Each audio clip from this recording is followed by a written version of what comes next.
السلام عليكم ورحمة الله وبركاته. أهلا بكم معايا فيديو جديد من وي. فيديو النهاردة إن شاء الله هشرح فيه معاكم طريقة عمل وحدة مربعة من الزاوية للزاوية بطريقة الأعمدة. سهلة وبسيطة، وممكن نكون منها بطانية بيبي أو مفرش سرير، ممكن نعمل منها مفرش للسفرة، وممكن نعمل منها بلوزة أو شنطة أو أي حاجة ممكن تخطر على بالنا من الفكرة البسيطة السهلة دي. وأتمنى يا رب إن هي تنول إعجابكم.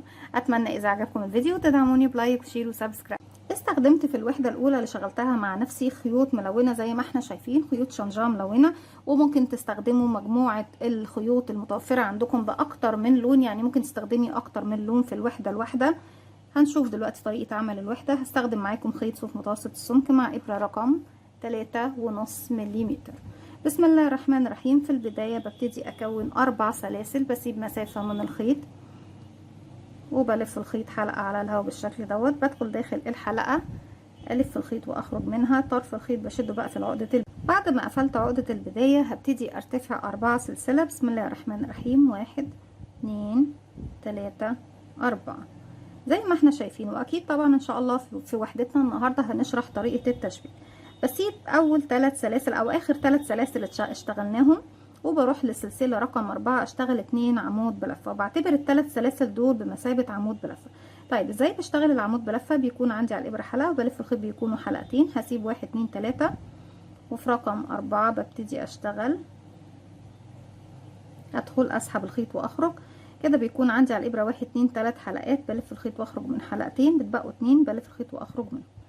كمان عمود بلفه في نفس الفراغ. بكده بكون كونت في الفراغ الاول دوت 3 عمود بلفه، وكده يكون خلص السطر الاول. طيب السطر اللي جاي برتفع 1 2 3 سلسله والف شغلي الناحيه التانية. الفراغ الاول اللي هو طبعا الفراغ الصغير ده هو الفراغ اللي بشتغل فيه تحت حرف الفي. حرف الفي هو ايه؟ عباره عن ايه؟ هو بيكون شكل حرف الفي دوت او شكل رقم ال7، يكون فيه ضلع امامي وضلع خلفي، بنزل من تحتهم وبشتغل. طيب الفراغ الاول وواضح عندي اهو، خلاص اشتغلت فوقيه 3 سلاسل. هروح بقى للفراغ رقم 2 واشتغل 2 عمود بلفة كده. 1 عمود، كمان مرة في نفس الفراغ 2، ارجع اشتغل سلسلة واحدة بس مسافة، وفي نفس الفراغ اشتغل كمان 2 عمود بلفة. 1 2، يبقى اشتغلت في العمود رقم 2 4 عمود بلفة، 2 وما بينهم سلسلة، وبعد كده 2 بس، الاربعة في نفس الفراغ. والفراغ الاول اشتغلت فوقيه عمود واحد بس، الفراغ الاخير بردك هشتغل فوقيه عمود واحد بس، الف الخيط على الابره. الفراغ الاخير هو عباره عن 3 سلاسل، بعد 1 2 السلسله رقم 3 بدخل فيها، اسحب الخيط واخرج واكمل العمود بلفه الاخير. زي ما احنا شايفين كده بنبتدي نعمل زاويه. مكان السلسله ده هيكون زاويه يكبر لي المربع ويزود لي عدد الغرز في عدد السطور اللي احنا بنشتغلها. طيب عايزه ارتفع للسطر اللي جاي، برتفع 1 2 3 وبلف شغل الناحية التانية. اول فراغ خلاص اشتغلت فوقيه، هيقابلني عمود بعد منه، هشتغل فوق كل عمود واحد بس. يبقى كده 2، لاني بعتبر اول 3 سلاسل عمود، وكده رقم 3. طيب يا رندا، قابلتنا السلسلة اللي اخدناها تحت مسافة. السلسلة دي هشتغل فيها زاوية، والزاوية دايما هتكون في كل السطور اللي برتفعها على ايا كان حجم او عدد السطور اللي هترتفعيها. يعني شوفي حجم المربع اللي انت عاوزاه قد ايه، ان شاء الله حتى تعملي البطانية كلها او المربع كله بمربع واحد مفيش مشكلة، هترتفع بنفس الطريقة. في كل سلسلة او في كل زاوية بشتغل 2 عمود سلسلة 2 عمود بلفة. يعني داخل السلسلة هشتغل كده عمود واحد، كمان مرة في نفس الفراغ 2 وسلسلة من فوق مسافة، وارجع تاني 2 عمود بلفة. 1 2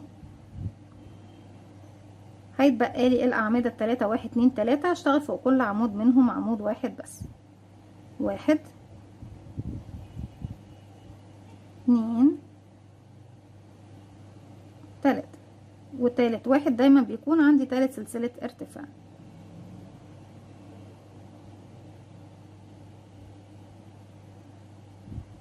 ابتدى طبعا المربع زي ما احنا شايفين، هو دلوقتي بقى مربع صغنطط بس اهو كده، جانب جانب جانب جانب، لكن احنا لسه ما زلنا بنزود في المربع. برتفع 1 2 3 سلسلة والف شغل الناحية التانية زي ما احنا شايفين. اول فراغ خلاص اشتغلت فوقيه 3 سلسلة، هروح لتاني فراغ وابتدي اشتغل فوق كل عمود عمود لغاية ما اوصل للسلسلة اللي في المنتصف كده. ده رقم 2 واللي بعده رقم 3 واللي بعده رقم 4 واللي بعده رقم 5.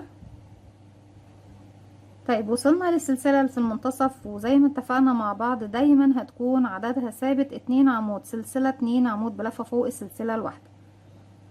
1 عمود كمان ورا في نفس الفراغ كده 2، وبعد ما اخدت 2 باخد سلسلة مسافة عشان اشتغل فيها زاوية جديدة فوق وارجع تاني عمودين.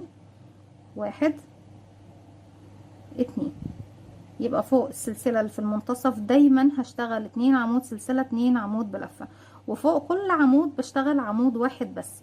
برتفع بقى عدد السطور اللي انا حباه بنفس الطريقة، هي ان بفضل رايحة جاية من الزاوية للزاوية، عمود فوق كل عمود، وعند الزاوية بشتغل اللي هي طبعا الزاوية اللي في النص دي بشتغل 2 عمود سلسلة 2 عمود.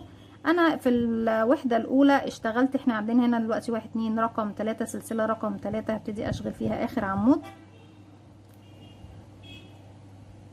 وبكرر بنفس الطريقة زي ما احنا شايفين. كل سطر بترتفعيه المربع معاكي بيبتدي يزيد زي ما احنا شايفين. في المربع الاول اشتغلت 10 سطور، لكن زي ما قلت لكم انت ممكن تعملي المربع كامل بقى على حسب 10 سطور 20 سطر 100 سطر زي ما انت حابة. هكمل 10 سطور زي ما اشتغلت هنا 10، احنا كده اشتغلنا 1 2 3 4، هكمل لغاية ما اوصل ل10 بنفس الطريقة، ان برتفع 3 سلسلة الف شغل الناحية التانية، عمود فوق كل عمود، وفوق السلسلة عمودين سلسلة عمودين، عمود فوق كل عمود لغاية ما اوصل للعمود الاخير في ثالث سلسلة ارتفاع بشتغل، وبكرر بنفس الطريقة لغاية ما اوصل للسطر العاشر. هكمل وارجع لكم. رجعت لكم تاني كده، بيكون خلاص خلصت ال10 سطور زي الوحدة اللي قصادها بالظبط زي ما احنا شايفين. طيب طريقة تشبيكنا للوحدات، الوحدة يعني مثلا احنا بنكون عندنا الوحدات الاولى بالشكل ده، هنرصصها بالشكل ده. اول وحدتنا هتكون جاية بالطريقة دي، وبعد كده المكان ده بيكون مفتوح كده بالشكل ده. لو احنا حابين نقفل المكان ده هنعمل له نص مثلث، اللي هو بيكون عندي قاعدة مثلا بعدد معين من الأعمدة، وبعد كده ببتدي اعمل تناقص تناقص تناقص لغاية ما بوصل الى النهاية، وبعد كده ببتدي اشبك بقى ايه الوحدات بالطريقة دي زي ما احنا شايفين. طيب احنا لما بنيجي نشبك الوحدة مش بتيجي ايه، مش بتيجي كده، يعني مش بتيجي بالشكل ده، بتيجي بالطريقة دي. عندي اهو زي ما احنا شايفين الوحدة دي اهي، والوحدة اللي جنبها بالشكل ده. طريقة التشبيك هتكون بالخيط والإبرة. بجيب الوحدتين زي ما احنا شايفين اهو، وببتدي ادخل في الوحدة الاولى بالشكل ده، وبردك هجمع معايا الوحدة التانية زي ما احنا شايفين بالشكل ده.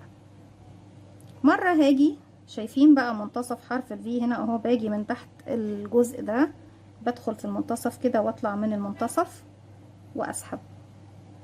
الجهة التانية هكون جنب الشغل، بردك بعمل نفس الطريقة، وباجي في المنتصف كده وبسحب الشغل عندي،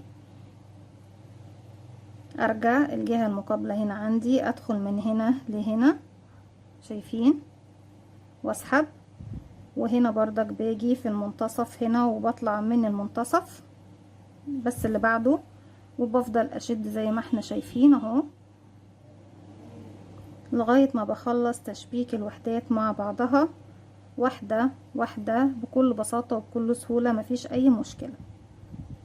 طيب انا لو بشبك بقى يعني حرف الفي عند حرف الفي، بصوا اهو يكون الشكل بالشكل ده. وطبعا احنا لما بنيجي نشبك بخيط بيكون الخيط بنفس اللون او لون من الموجودين عندي في المكان، يعني السطر الاخير دايما بيكون بلون واحد، هو بيكون نفس لون التشبيك.